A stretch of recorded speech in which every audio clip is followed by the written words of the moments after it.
was reading on the way when I was getting my makeup done. I was reading somebody was saying, Urban Meyer, it's time for him to go to the pros. If you're Urban Meyer and you are the king of Ohio and you have it's like, that's like saying it's an embarrassment of riches. I have this great quarterback. I have this great quarterback. And, oh, I have a third. He can do whatever he wants. Urban Meyer, 39-3 in 3 years at Ohio State. Is that right, Daniel Jeremiah, who's on the phone right now? Football. He does not lose a lot of football games, Brockman. It doesn't happen. It's incredible what he's done so far. Yeah. No, I can't wait. This is going to be, and I know, Susie, I know your husband has to be excited about this. This is truly going to be the best rivalry in sports for the next decade. Now that Harbaugh's there, I can't wait for it.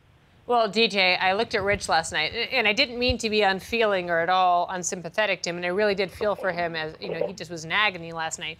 And I said, wow, Rich, these kids are really young. That doesn't bode so well for you. And he looked at me like he wanted to throttle me. I mean, he's like, thanks for that. And I said, I really didn't mean to rub salt in your wounds. I'm just saying Ezekiel Elliott is a young kid. He's a sophomore, redshirt sophomore. Is Cardell's a redshirt sophomore? Is that right? Cardell's a sophomore. I mean, this is a young group of guys that Urban Meyer can just basically shove back together and put them right back on the field. Yeah, but I do think, like, the exciting thing for the Big Ten and for Michigan is that, you know, this is a lot easier task than when Harbaugh went to Stanford. When he went to Stanford and they were like, what, 30-point underdogs or 39-point underdogs and went to USC with Pete Carroll and beat them, and then eventually got Stanford to the top of that conference. This is as good as Ohio State played last night. This is actually a smaller hill for him to climb compared to trying to take over a Stanford team. Right. That's a very good point. Daniel Jeremiah joins us from the East-West Shrine Game. Move the Sticks is his podcast. Daniel, how can a kid play 3 games in college football and then go to the pros? Well, we're used to hearing 3 and done, but it's usually in reference to years, not games. But I don't know. I mean, I don't know you can have a better 3-game resume than he's put together. And to me, if you're drafting him a little bit blind. If he did, you know, decide to come out, I think it would be a fascinating case study because it is kind of a blind evaluation with only playing 3 games. But a couple things you know for sure. He's got some rare traits, rare size, rare arm strength, and he's got above-average mobility and above-average touch. Those are things you know. And that's a pretty good base to work off of. I mean, it would just be it'd be pretty fascinating. The one thing I would say to people that say, "Oh, 3 games is not enough to make an evaluation," I'd ask you to check out the contract that Kevin Cobb got after a couple games with the Philadelphia Eagles. Or Matt Flynn, right? Yeah, there you go, another one. Who would you start at quarterback next year if you're Urban Meyer, Daniel? Well, within 24 hours of watching what this guy's done over the last 3 games, I think he'd be my choice. But, I mean, Barrett played great. And, you know, Braxton Miller is just such an electric athlete. I think I would try and convince him to stick around and play another position. But, man, that's an embarrassment of riches. It's exactly what I was going to say. It's an embarrassment of riches. I mean, where do you go from there? But, you know, the question I have is football IQ, and you look at a lot of articles this week with Brady and Belichick, and you look at Peyton Manning and all these guys who are cerebral quarterbacks. You talk about the dream of a coach being with a guy that's going to beat you to the film room. We don't know anything about Cardell Jones. And we don't know anything about his dedication, about what kind of kid he is off the field. It'll be interesting for scouts, and I know you can't talk too specifically because he's an underclassman, but you know, it's very premature to say the least. No, it is. But I mean, the interesting thing is, look, I think teams would rather try and work with the guy and figure that stuff out in terms of, you know, some of the work ethic stuff, than to take somebody that has all the work ethic in the world but simply isn't physically talented enough to make things happen. Ideally, you want both things to come together.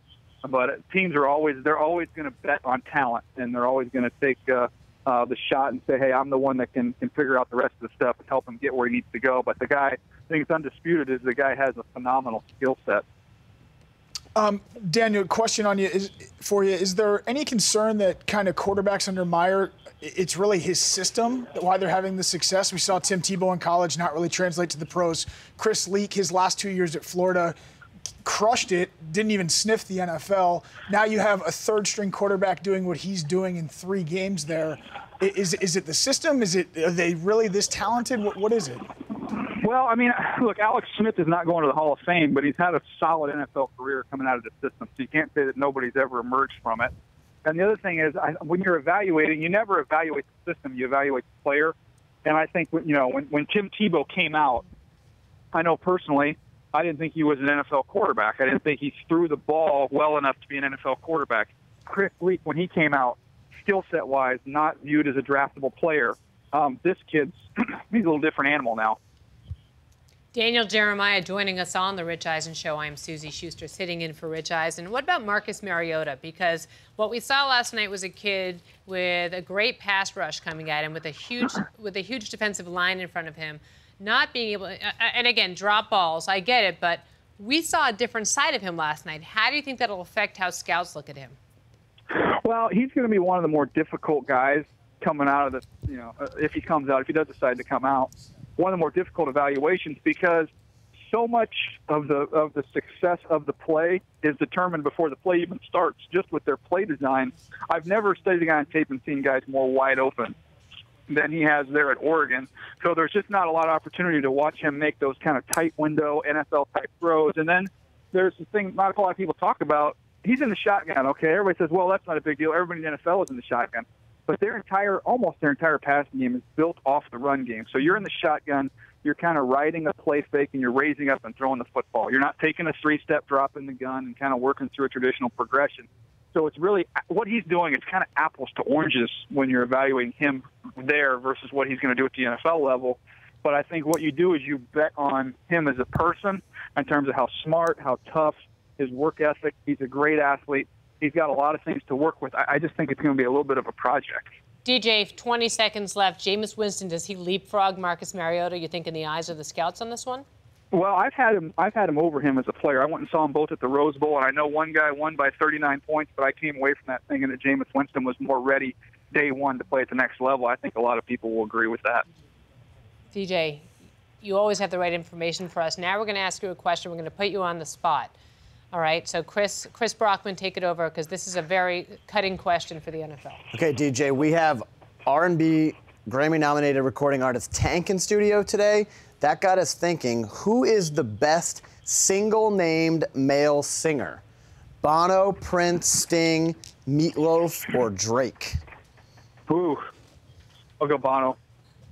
Wow, that's the first vote for Bono today. There's not a lot of debate there. Was that said with enough authority? Great job. No, you were firm, you were quick, you were stern, a lot of confidence. Love that selection. I'd like to hear Charles Davis's evaluation, because he's sitting next to you, right? You guys are having lunch? Do you want CD's take? Yes, ask CD. Ask CD right now. All right, hold on 1 second. He's right here. Charles. Hello, how are you? Hello, Charles. How are you? Thanks for joining us on the Rich Eisen Show for the most important question of the day. What is your favorite one-name recording artist? Chris Brockman, tell me exactly the wording. Who is the best single-named male singer? Prince, Bono, Meatloaf, Sting, or Drake?